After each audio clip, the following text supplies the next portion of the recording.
Halo semuanya, perkenalkan nama saya Muhammad Ibtu, NIM saya A11 2023 15275 dari mata kuliah Pemrograman Sistem Server Universitas Diponegoro. Di video kali ini saya akan mempresentasikan proyek saya yaitu Simple LMS, sebuah aplikasi learning management system berbasis Django dan Django Ninja REST API di backend dengan front-end single page application memakai HTML, CSS, dan vanilla JavaScript yang mengonsumsi API tersebut. Video ini saya akan bagi menjadi dua bagian.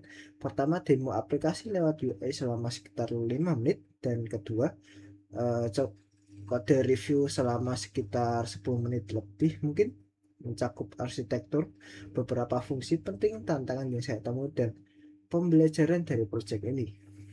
Oke, langsung saja kita masuk ke segmen yang pertama. Oke, sekarang kita langsung saja masuk ke segmen yang pertama, yaitu demo untuk website Simple LMS yang sudah saya buat. Nah, website Simple LMS ini berjalan di atas Docker Compose dengan 8 service, yaitu Django, PostgreSQL, Redis, MongoDB, Reddit, MQ, Salary Worker, kemudian Salary Bit, dan Flower. Mungkin itu saja sih servicenya. Langsung saja kita akses websitenya di localhost 8000 untuk langsung melakukan demonstrasi. Oke, kita buka browser. Nah, sini sudah terakses localhost 8000. Oke, yang pertama akan saya lakukan adalah mencoba untuk itu registrasi terlebih dahulu. Oke, kita masukkan misal di sana. Kita pakai email. Nah, ini aku coba untuk errornya dulu ya. 26@gmail.com. Oke, untuk passwordnya minimal kan 8 karakter. 1 2 3 4 5 6 7 8. Oke, 1 2 3 4 5 7 8. Untuk nama langsung saja. Oke, ini adalah ini sudah terisi semua ya untuk formnya registrasi. Langsung saja kita klik daftar. Terdapat sebuah tulisan bahwasanya username Widot sudah digunakan dan terdapat error 4000 bad request, dan pesannya ada username sudah ada. Berarti username ini sudah ada. Kita coba ganti. Kita coba pakai username lain. Oke, kita coba pakai jet 32 MB. Langsung kita klik daftar. Emailnya sudah ada ternyata. Kemudian kita ganti lagi untuk emailnya. Errornya dan masih sama, errornya ada yang baru karena email ini sudah terdaftar di database kita. Kita coba pakai LIB21 ya. Kita klik daftar, tes. Login.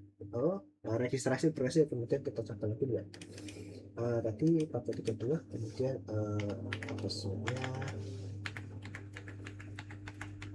Oke, langsung saja kita masuk. Oke, login berhasil. Nah, di sini ada beberapa menu: sembako, saya, upload file, analis, webhook, autentifikasi info. Ini untuk autentifikasi dengan menggunakan akun luar, misalnya akun Google atau akun GitHub gitu. Dan ini ada untuk profil saya, dan ini juga untuk ada token token akses tokennya.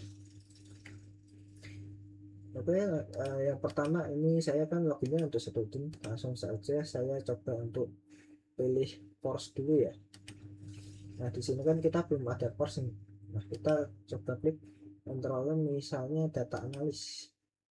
Oke, nah course saya coba, ternyata sudah ada course saya. Nah, di sini misal kita akan update progress ya, misal nutrition.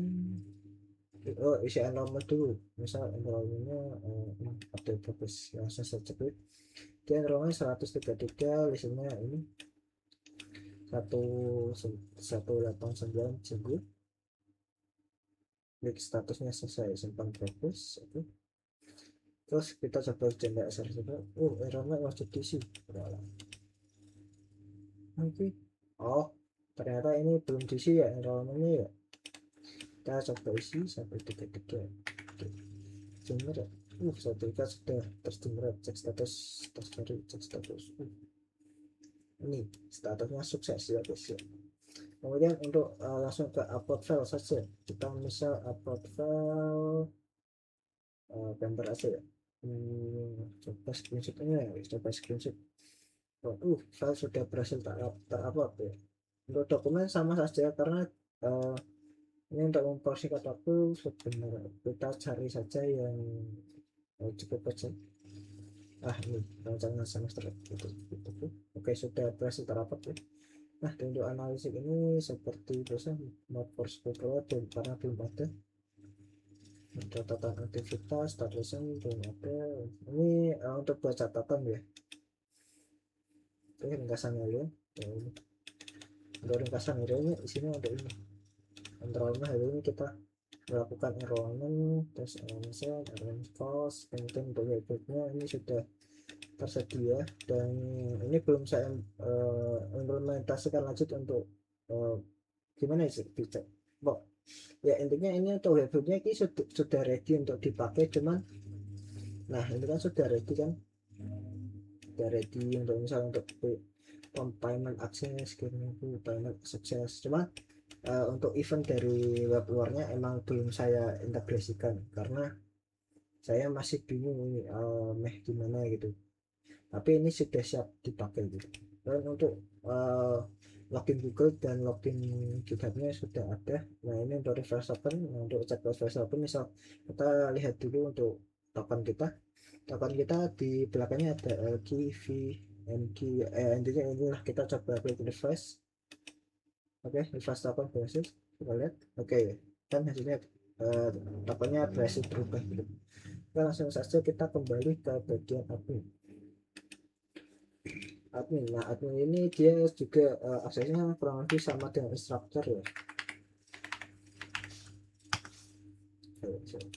Masuk. Oke, login berhasil.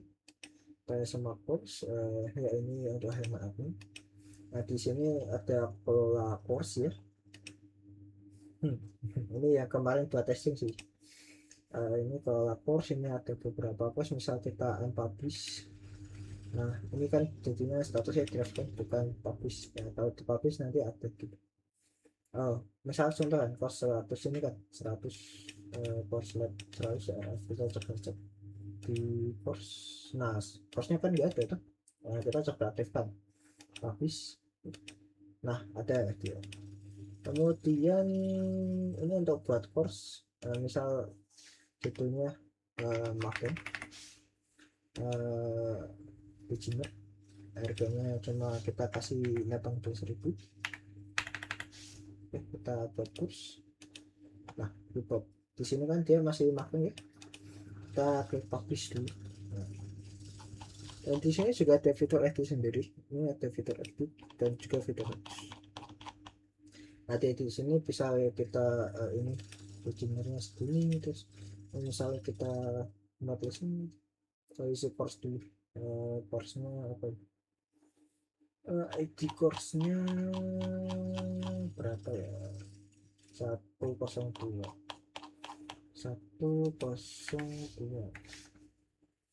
nah tulisin. Ini untuk tambah listen ya, listen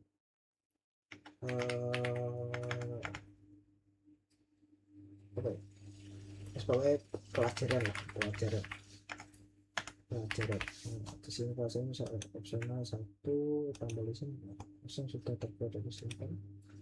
Oke, listen sudah terbaru.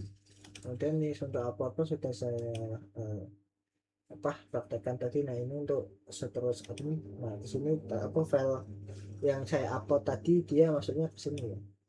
Nah ini untuk dokumen tadi yang namanya aku lupa namanya. Kita coba buka ini dokumen. Intinya rancangan semester 0 lah kayak kurang lebih ya. Kemudian ada tag ini PDF. Ini PNG yang saya upload, ini udah berhasil. Nah ini yang saya upload tadi. Nah ini kan ada jamnya. Analytics sama seperti kayak tadi, yaitu autentifikasi Google sama dan ada di admin di sini ada manajemen ini pengguna. Nah di sini kita bisa nambah pengguna baru, misal apa primanya apa, nama depan, nama belakang, password, kayak register lah, super adminnya antara aktif dan non aktif. Dan di sini juga bisa kita pilih role, misalnya kita ubah di ikat ke instructor, kita klik simpan. Nah dia sudah jadi instructor. Nah, itu ini untuk profil adminnya sendiri. Kemudian saya akan mencoba mendemokan untuk yang Google ya, cuman ya Google ini emang saya buat tidak login ke tidak mengakses ke halaman dashboardnya, karena untuk melihat detailnya, detail ini apa namanya tokennya, kok token apa ya, itu tokennya lah. Nah, misal kita klik ini, kita masukkan sesuatu, kita next.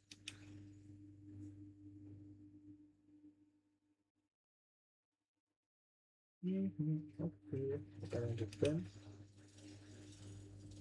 Nah di sini kan kita sudah berhasil, kita sudah dapat ini pak akses tokennya seperti ini dengan ID 500, username ini, emailnya ini, romnya ini, isinya user true, provider Google. Oke, ini sudah berhasil. Jadi kita kembali. Oke, mungkin itu saja untuk demonya. Lanjut ke segmen yang kedua. Oke, sekarang kita masuk ke segmen yang kedua, yaitu review kode. Yang pertama-tama saya akan membahas struktur folder dulu yang ada di dalam website aplikasi saya ini ya. Oke, di sini saya sudah membuka GitHub.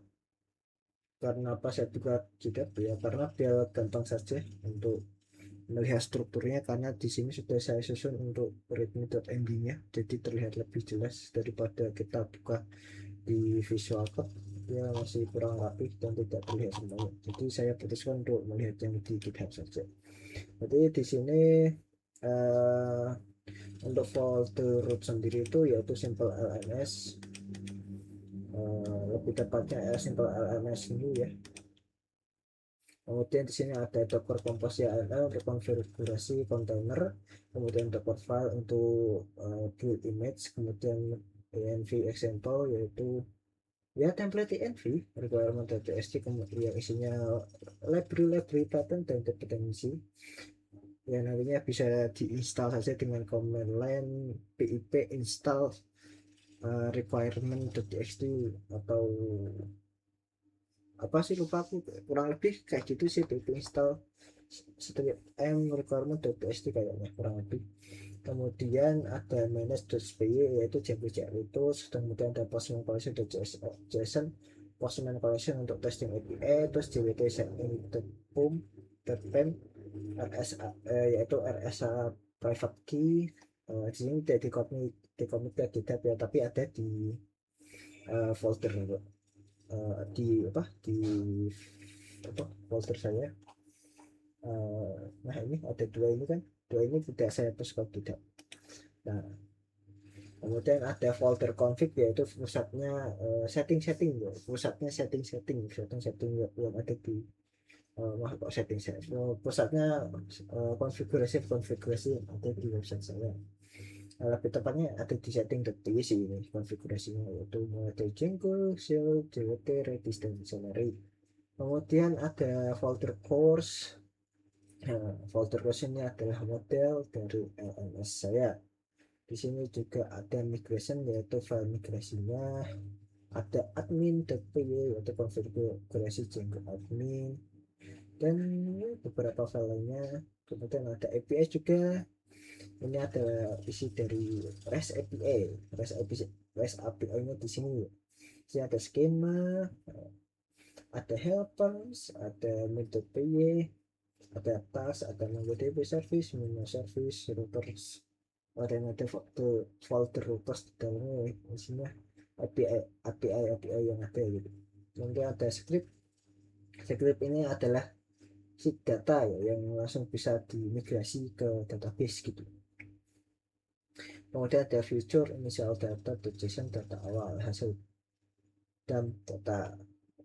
Sepertinya di sini belum ada untuk ini ya, front end ya. Jadi kita buka dulu yang ini di folder. Nah ini di sini itu saya juga punya template slash front end, yaitu index HTML di sini yang gunanya untuk ya mempermudah saya untuk mendemonstrasikan kode yang ada.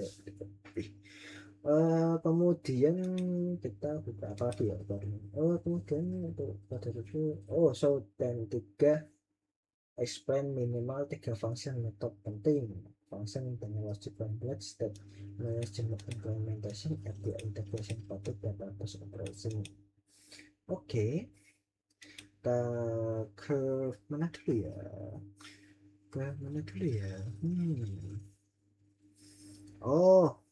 oke, kita ke logic complex yang ada di course management manager.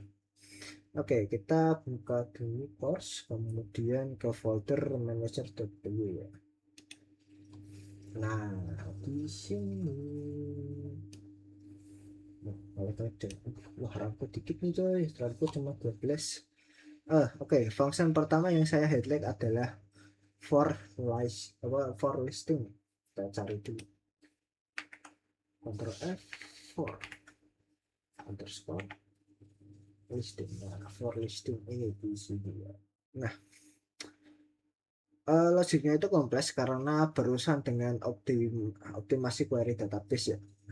Select relate instructor kategori, mengambil data instructor dan kategori dalam satu JSON query, menghindari n+1 probing. Nah itu susahnya gitu.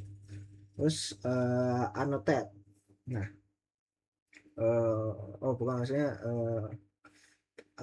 pengambilan data annotate gitu, menghitung jumlah enrollment atau recent langsung di level database bukan Python. Nah itu kalau misal tidak ada optimasi itu akan sangat lama sekali gitu. Terus untuk kaitkan ke hasil profiling dari 101 query jadi satu query gitu, waktu eksekusinya turun signifikan. Nah itu sudah dibuktikan sih di Django bisa akses di uh, bisa akses di GitHub saya sih, buktinya ada screenshotnya. Ini yang dipanggil oleh endpoint get slash API slash course. Nah yang saya demokan tadi di halaman semua course. Jadi query yang efisien ini langsung berdampak ke kecepatan grid course yang muncul di UI gitu. Jadi untuk menangani data-data yang sangat banyak sekali gitu kan, untuk load datanya jadi lama kalau tidak optimasi gitu. Jadi yang mungkin agak tricky sih menurut cukup menantang gitu lah, karena waktu saya testing cukup susah gitu, sering gagal. Oke, mungkin langsung saja ke function yang kedua. Kira-kira apa lagi ya, saya ingat-ingat dulu ya. Function yang kedua, function yang kedua adalah state management dan API integration, yaitu di front end fungsi API di index.html. Oke, nah kita ke .html dulu. Nah fungsi kedua yang saya ambil dari front end fungsi API, karena ini contoh nyata gabungan state management dan API integration di satu tempat. Kita coba cari misalnya since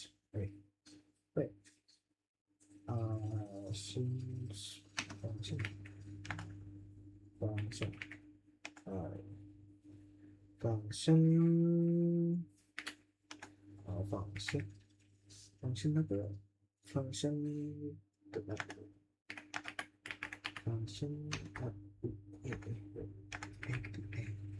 nah ini function API ini. Nah semua pemanggilan di aplikasi ini dari login, load course, enroll sampai upload file lewat dari satu fungsi ini. Ada dua hal penting Pertama, dia otomatis menyisipkan header authorization barrier dari variable state token kalau user sudah login. Jadi saya tidak perlu menulis ulang logic out auth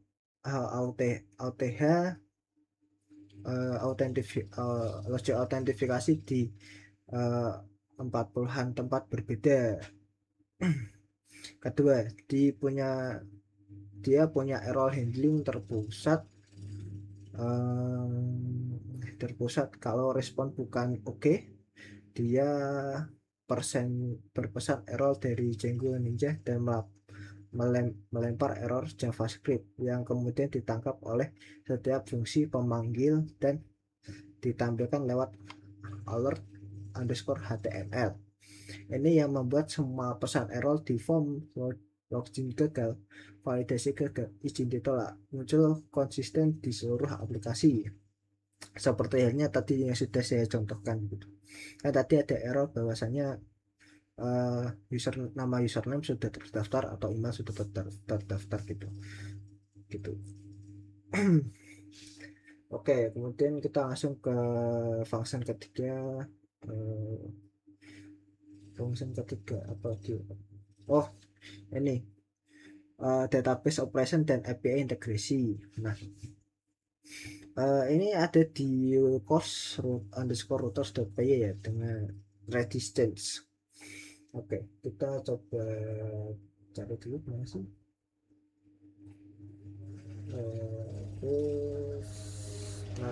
Terus di sini. Ini menurutku cukup menantang ya di sini ya. Karena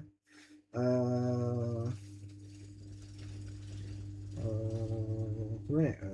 Oke. Dan cari alasan dulu lah.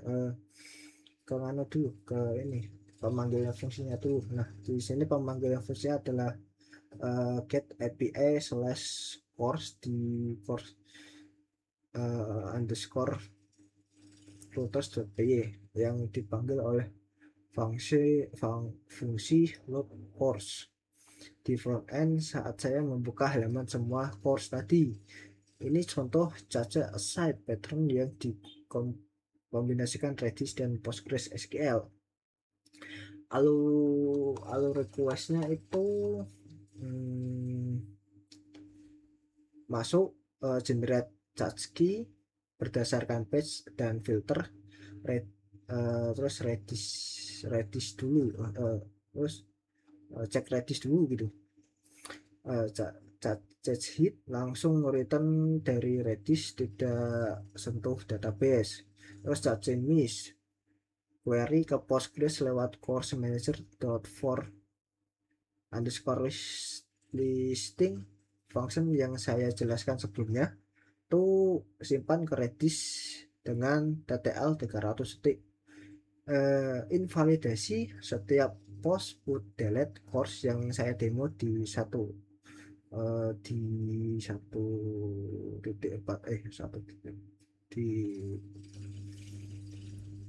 yang saya demokan di segmen 1 tadi langsung menghapus cache terkait supaya data yang ditampilkan di UI tidak basi gitu. Ini kenapa saya publish atau edit course tadi di menu course, perubahannya langsung terlihat di halaman semua course tanpa delay karena cacenya di invalidate otomatis begitu ada perubahan data gitu. Kemudian apa lagi ya, apa kita bahas apa lagi nih guys? Udah 3 ya berarti ya. Oke, jelaskan challenge dan solusi yang ditemukan selama deployment. Oke, beberapa tantangan yang saya temui selama deployment itu N+1 query problem. Awalnya endpoint course list sangat lambat karena tiap row memicu query terpisah ke instructor dan enrollment solusi select relate dan annotate di course manager dibuktikan lewat Django profiling gitu. Itulah kenapa implementasinya menurut saya sangat susah sekali gitu, dan itu merupakan tantangan bagi saya. Jadi solusi saya seperti yang dikatakan kasih tahu sama dosen saya dan diberikan tutorial di dosen waktu di kelas, itu akhirnya bisa gitu. Terus kemudian ada caca validasi, sempat ada bug UI penampilan data pos sama, padahal sudah diupdate karena saja ready sebelum dihapus. Solusinya memastikan setiap operasi create, update, delete, pause, memanggil, menghapus caca terkait sebelum respon dikirim gitu. Yang kemudian ketiga, state management tanpa framework, karena front end murni vanilla JS tanpa React View, saya harus disiplin memastikan setiap perubahan state, misalnya setelah enroll atau update course diikuti pemanggilan ulang fungsi render yang relevan, load course, terus render sidebar. Kalau tidak, UI jadi tidak sinkron dengan yang terbaru, dengan data terbaru. Solusinya saya bisa bikin pola konsisten. Dan setiap fungsi mutasi data selalu diakhiri dengan refactor dan re-render. Kemudian yang keempat yaitu JWT dengan RSA-Key, migrasi dari HS256 simetris ke RSA asimetris pakai Ninja Simple JWT dengan tantangan memastikan file key JWT set in the pem atau the book tidak ikut terkomit ke GitHub, saya taruh di git ignore. Kemudian apalagi ya, kita masuk ke learning outcomes proyek ini ya. Untuk learning outcome-nya sendiri itu dari project ini saya belajar banyak sih, terutama karena ini Django dan saya pertama kali sekali dalam memegang Django. Ini saya bilangnya Django ya karena Python saya udah pernah pakai, karena saya udah pernah buat ya beberapa modeling AI dengan Python, jadi cukup familiar. Cuman untuk yang Python back ini cukup sangat-sangat menantang sih bagi saya, karena saat yang pertama ini bukan passion saya sejujurnya. Dan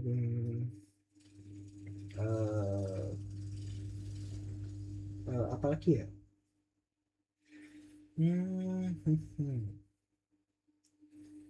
passion saya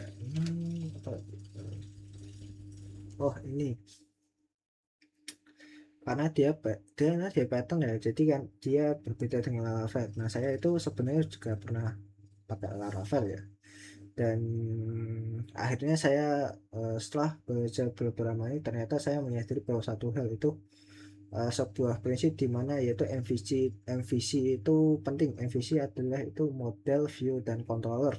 Nah di Django juga itu ternyata ada gitu, dan di situ bahwa saya berhasil berhasil memahami, ya benar, berhasil memahami MVC yang ada di Django ini. Ternyata itu harus begini gitu.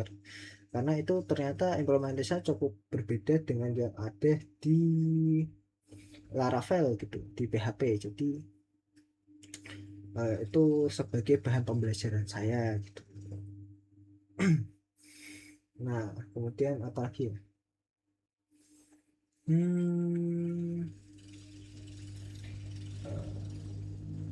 ya intinya saya ini dapat pelajaran baru dari membangun sebuah simple LMS dengan menggunakan Django ini sebagai backend dan Docker sebagai istilahnya servernya lah. Oh iya, Docker juga ini juga pertama kali bagi saya ya. Jadi menurut saya ini sebuah ilmu yang masuk sangat besar sekali bagi saya. Jadi saya tahu gitu cara memakai Docker, ternyata Docker itu seperti ini. Dan dari semester awal sebelumnya juga saya sebenarnya pengen belajar Docker, jadi dan tidak ada waktu, jadi saya mencoba ini iseng iseng iseng atau gimana ya istilahnya, bukan iseng sih, lebih ke refleks aja ambil ini pemrograman sisi server, dan entah kenapa malah ada Docker. Jadi menurut saya ya cukup membantu banget dalam belajar Docker gitu. Jadi saya tahu ternyata Docker ini cara kerjanya juga gitu. Kita harus buat kontainer, kita harus build image gitu, build image dulu baru kita bisa buat kontainer gitu. Ya mungkin kurang lebih outcomes dari learning ini seperti itu ya. Kemudian kita langsung saja untuk penutupan. Sekian presentasi project Simple LMS dari saya. Terima kasih sudah menonton. eh, menonton source code lengkap dan source code lengkap dan bukti screenshot testingnya ada di GitHub repository saya ya, yang linknya sudah saya berikan di bagian pengumpulan. Oke, sekian dan terima kasih. Wassalamualaikum warahmatullahi wabarakatuh.